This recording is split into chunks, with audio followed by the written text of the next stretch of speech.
Okay, wow. I mean, it just keeps getting even better. And we have another speaker for you now.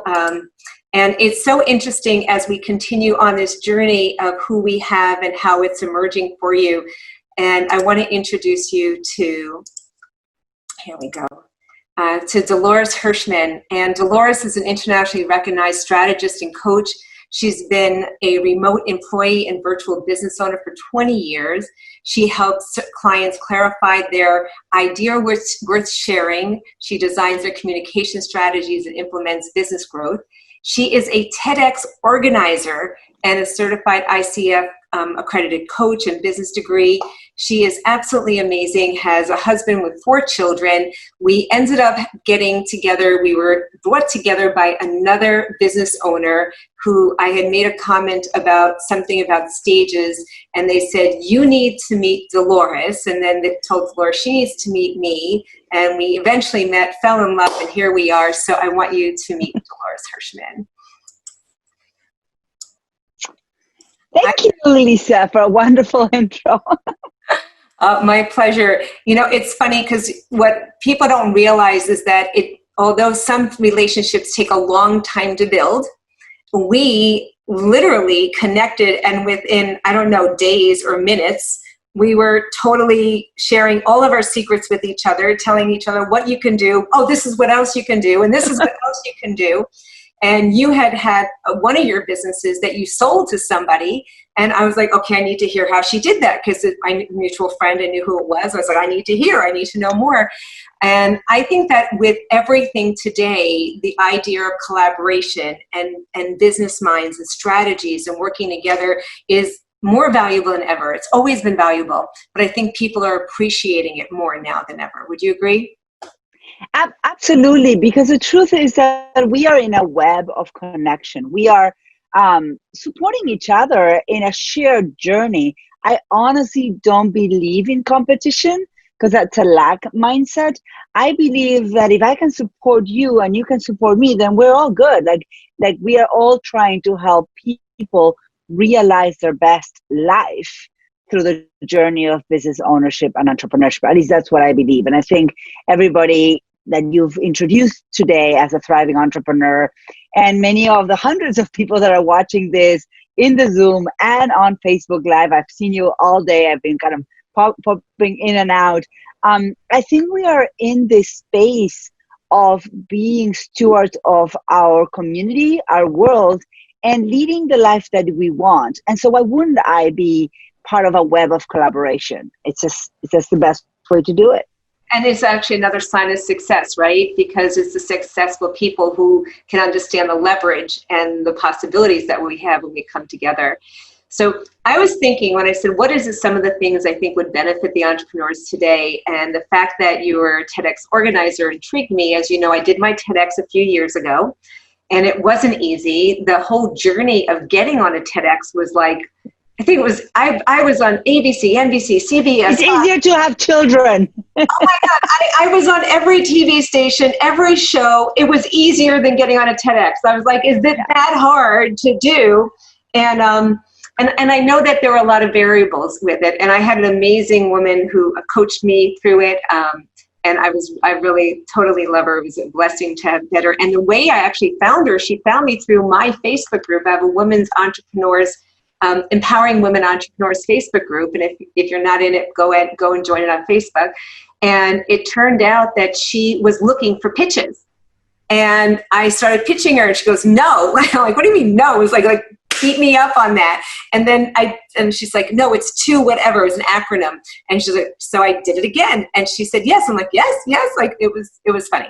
So can you give us some tips? I know there were several people before who even mentioned TEDx, and they said, I got it covered. I got Dolores coming. You have tricks on how to get on TEDx besides knowing you, which I didn't know you at the time, just to be clear. So. No.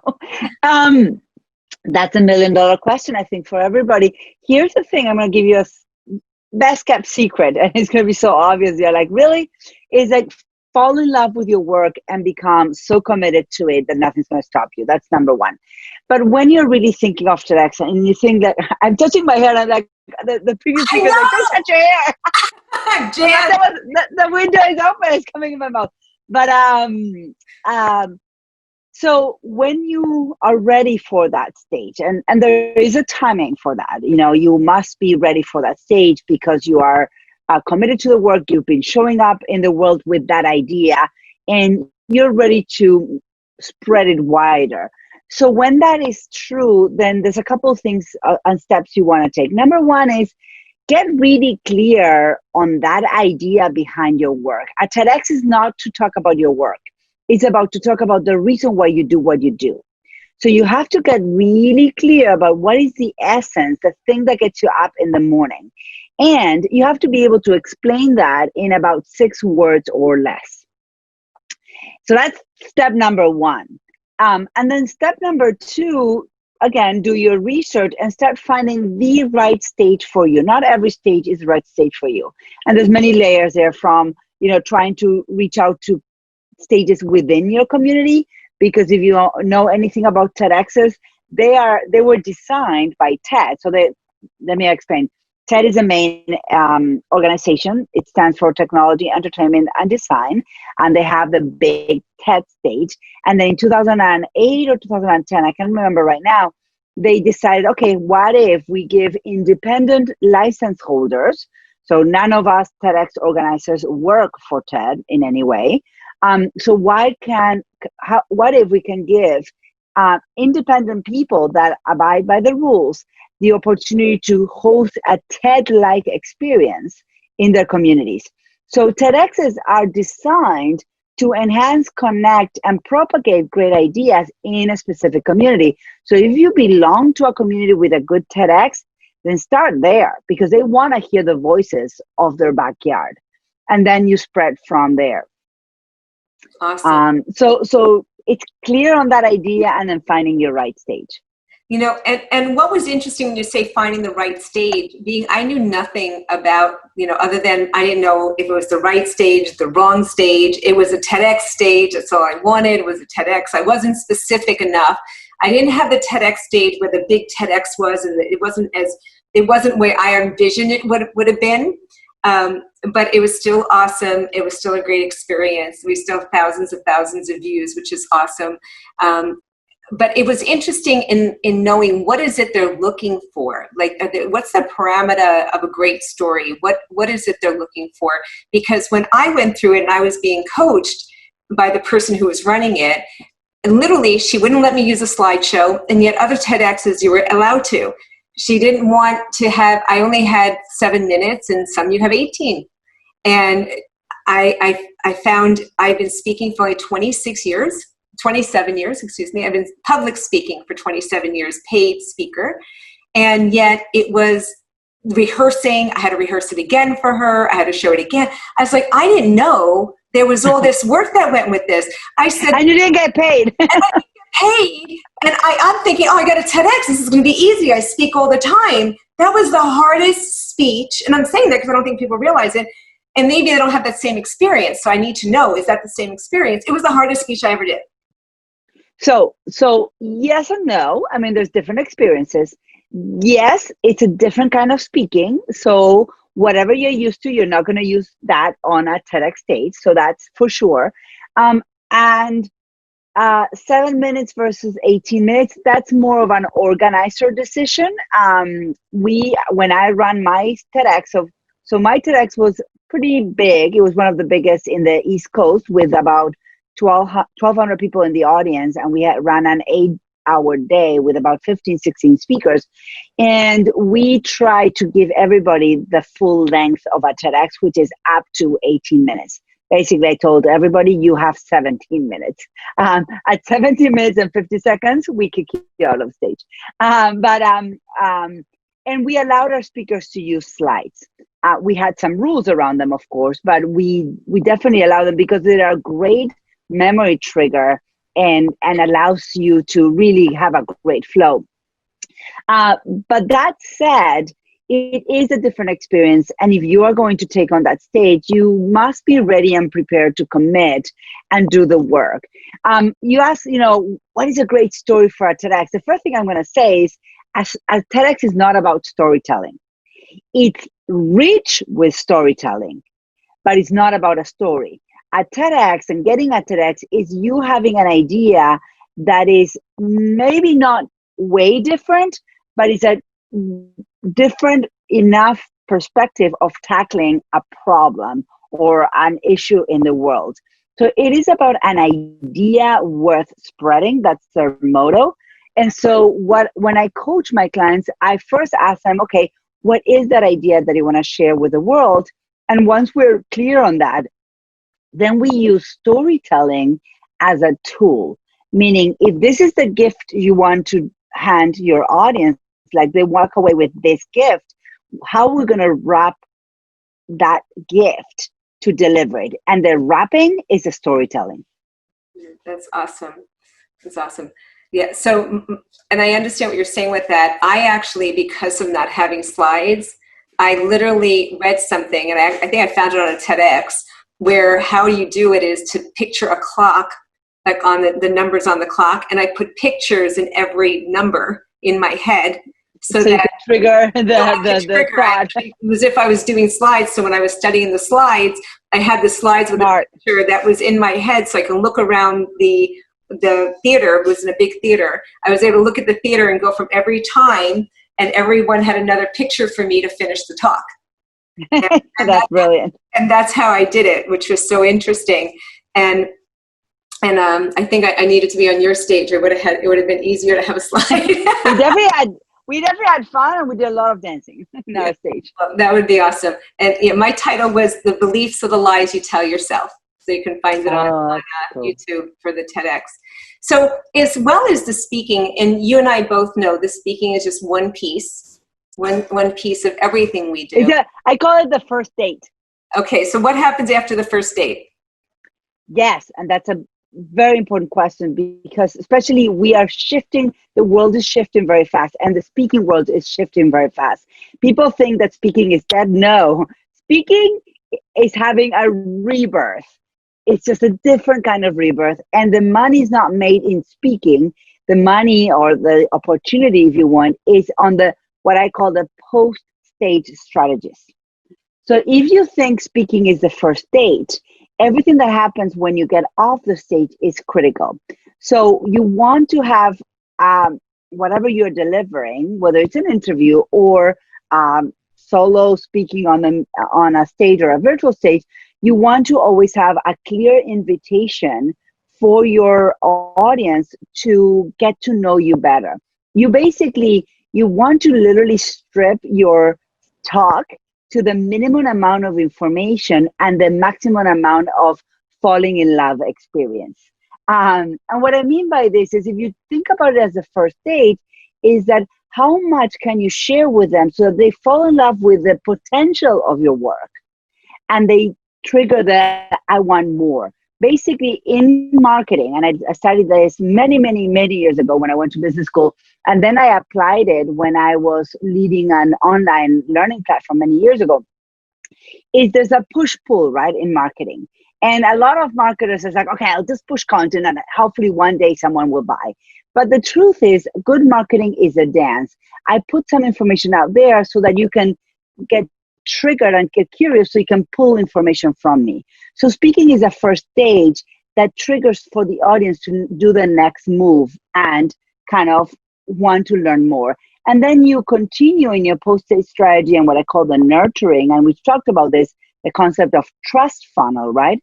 In the nurturing of that lead in your trust funnel, all the way to inviting that person to maybe have a second date and a third date and a fourth date, and eventually they decide to work with you or invest in your product or services. That's awesome.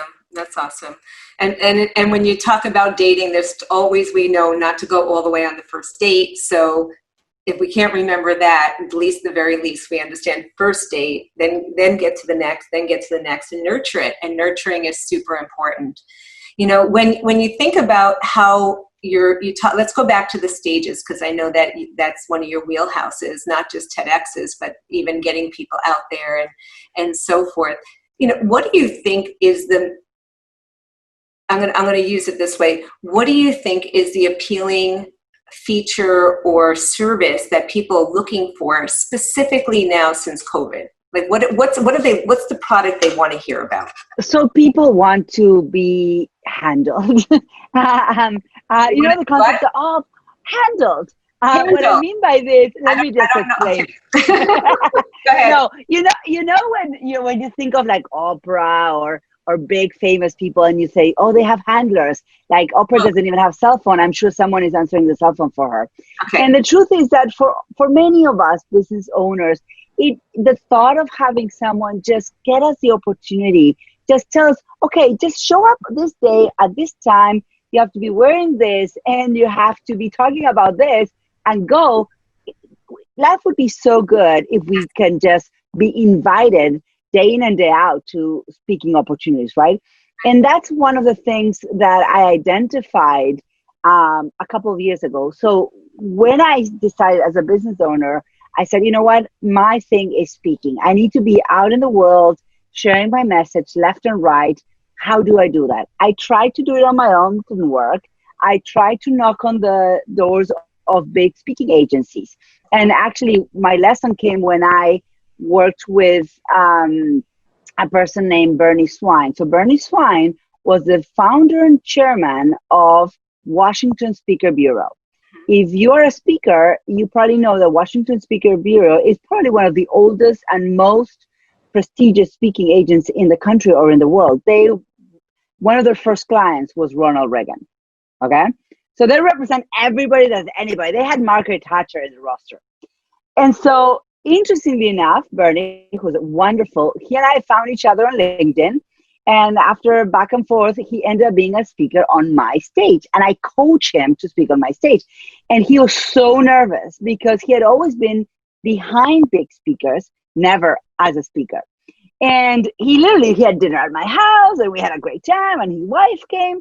And so I said, hey, Bernie, I would love to be a speaker. Would Washington Speaker Bureau represent me? And at the time, and he's still in that situation, he kind of removed himself. He's chairman of the organization, but he's not actively in it. And he said, Dolores, you're adorable, but they won't touch you. They won't touch you with a 10-foot pole. And he was just being honest. He's like, you are not a speaker that is bringing $50,000 or $60,000 per gig.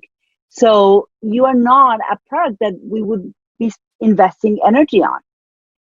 And that was kind of at the end of my research, because I had applied to a lot of speaker bureaus without much success. And I realized then that speaker bureaus are great, but by the time they find you, you no longer need them. Right. By the time they find you, you are like having multiple opportunities to speak because you're Hillary Clinton or you're Obama or you are, Jeff Bezos. So I realized then that if I was going to be a speaker, I needed to figure a way and a system to get myself on stages. And so I built that in my business. And then last year, I decided to offer this to the public because people were asking me how I was going to get in so many stages. And the simple answer is I was just having a team member with a system and know-how on researching and reaching out to stages. So that's what I did last year. And we started a simple pilot last May. We ran it May to August. And in August, I met the owner of Advance Your Reach, which is a really big organization, Pete Vargas. And he and I started talking, and he teaches people how to get on stages and how to speak from stages, right? And he said to me, the number one request our clients have is, get me on a stage. Why do I have to do the work? And so, to make the story short, in December, I signed a contract and I sold that business unit to Advance Your Reach. And now I'm partnering with him. I'm the director of the agency actually right now in the transition of getting it set up. And it's actually doing really well. We have a few clients. We started in January. We have over 50 clients because we're limiting the amount that we're taking. We have 4 full-time dedicated agents that we're doing research and reach it, and we're seeing a great percentage of closing of stages for our clients. That's awesome. So the time went as fast as it has with us since we've met. Okay. You know, since we've met, this has been the way we have gone. Like we can just keep going. And I want to make sure I have an opportunity. Thank you for all the wisdom you've given us and the pearls and the information. I want to make sure people have a chance to be able to connect with you. Would you like to share how? Yes, absolutely. I'm going to put a link on the chat. So you can reach out to me by going to mastersinclarity.com. We have a start here button. If TEDx is a stage that you're looking to land, we have a program that we actually do the work for you in-house at Masters in Clarity. And you also can download this ebook that I created on how to stand out the TED way. This is where I use my learning on helping TEDx speakers stand out, and I apply it to our business. Oh, that's outstanding. Thank you. Thank you so much. So again, if you got some pearls, share it with us in the chat, share it on social media. Make sure you hashtag Dolores' name, my name, and helping businesses thrive.